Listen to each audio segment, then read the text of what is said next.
चलिए सीधे आपको ले चलते हैं अहमदाबाद, जहां पर केजरीवाल पार्टी के मुखिया अपना मीडिया को संबोधित कर रहे हैं। अहंकार हो गया इन लोगों को, इतना अहंकार हो गया इन लोगों को, इनको लगता है ऐसे ही जीत जाएंगे। वोट मांगने की क्या जरूरत है? वोट मांगने भी नहीं जाते, जनता के काम क्या करेंगे? हम जनता के लोग हैं, हम जनता के बीच में रहते हैं। तो कल मेरे उस ऑटो वाले भाई के यहाँ खाना खाने से इन लोगों को इतनी तकलीफ हो रही है, मैं उनसे निवेदन करूंगा आप भी सब लोग जाइए और खाना खाइए जनता के बीच में, पता चलेगा कि जनता की तकलीफ क्या है। सर, मेरा नाम आशीष पंचाल है और मैं एबीपी न्यूज से हूँ। मेरा क्वेश्चन ये है कि भाजपा के जो नेता है उनका बार बार यह कहना है कि गुजरात और नर्मदा विरोधी मेघा पाटकर को सीएम के चेहरे के तौर पर प्रोजेक्ट किया जा रहा है, क्या कहेंगे? मैंने सुना है कि मोदी जी के बाद वो सोनिया गांधी को पीएम कैंडिडेट बना रहे हैं भाजपा वाले, उस पे उनसे पूछना क्या कहेंगे वो। मेरे प्रश्न को पूछना, उनसे हिम्मत करना थोड़ी सी आप। मैं जानता हूं कि डर लगेगा आपको। अगली प्रेस कॉन्फ्रेंस में उनसे पूछना कि केजरीवाल ने आरोप लगाया है कि आप मोदी जी का सक्सेसर सोनिया गांधी जी को नेशनल लेवल पे पीएम कैंडिडेट बनाने जा रहे हैं, उनका उस पर क्या कहना है? अरविंद जी, 2 सवाल है मेरे। मैं टाइम्स नाउ से हूं, अमित राजपूत। पहला सवाल, यहाँ पे गृह मंत्री आए थे, उन्होंने मेघा पाटकर को अर्बन नक्सल कहा।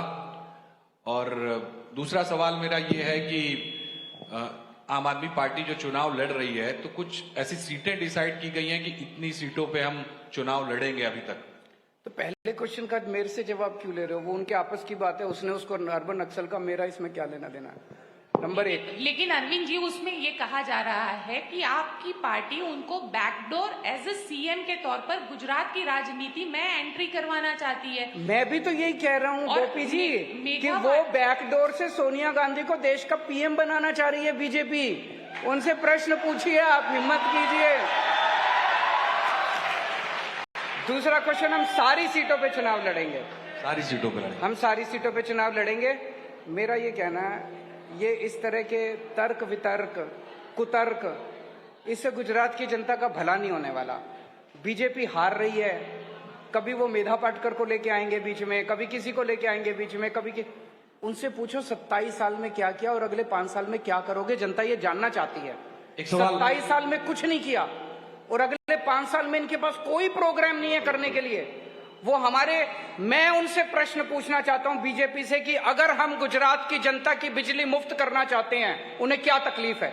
वो क्यों विरोध कर रहे हैं? जम के विरोध कर रहे हैं। पूरी भाजपा विरोध कर रही है कि गुजरात की जनता की बिजली मुफ्त नहीं होनी चाहिए। अगर दिल्ली की जनता की बिजली मुफ्त हो सकती है, पंजाब की जनता की बिजली मुफ्त हो सकती है, गुजरात की जनता की बिजली की खिलाफत क्यों कर रहे हैं वो लोग? अगर दिल्ली के स्कूल ठीक हो सकते हैं, पंजाब के स्कूल ठीक हो सकते हैं, गुजरात में भाजपा क्यों विरोध कर रही है कि गुजरात के स्कूल ठीक नहीं होने चाहिए? गुजरात की भाजपा जम के विरोध कर रही है, स्कूल ठीक नहीं होने देंगे, अस्पताल ठीक नहीं होने देंगे। क्यों नहीं होने चाहिए? होने चाहिए। सर, एक सवाल और। कुछ दिन पहले सर एक पुलिस कांस्टेबल ने आत्महत्या कर ली, उसका निजी कारण है, पुलिस जांच कर रही है, लेकिन उसने एक पत्र लिखा था, उसमें यह लिखा था कि आईपीएस ऑफिसर हैं, वो हमारी सैलरी बढ़ने नहीं देते। कुलदीप यादव नाम था उसका। जिस तरह से हम सब जानते हैं, पुलिस ग्रेड पे का मामला, भाजपा वाले जब पुलिस ड्रग्स पकड़ती है तो बोलते हैं कि हमने पकड़ी है, और जब पुलिस की सैलरी बढ़ाने की बात आती है, ग्रेड पे देने की बात आती है, तो कोई आवाज उठाते हैं, उसको सस्पेंड कर देते हैं। ये कुलदीप सिंह नाम का युवा सर, उन्होंने अपनी बच्ची और पत्नी के साथ सुसाइड कर लिया और ये कहा कि ये लोग सैलरी बढ़ने के खिलाफ है, और इसलिए उन्होंने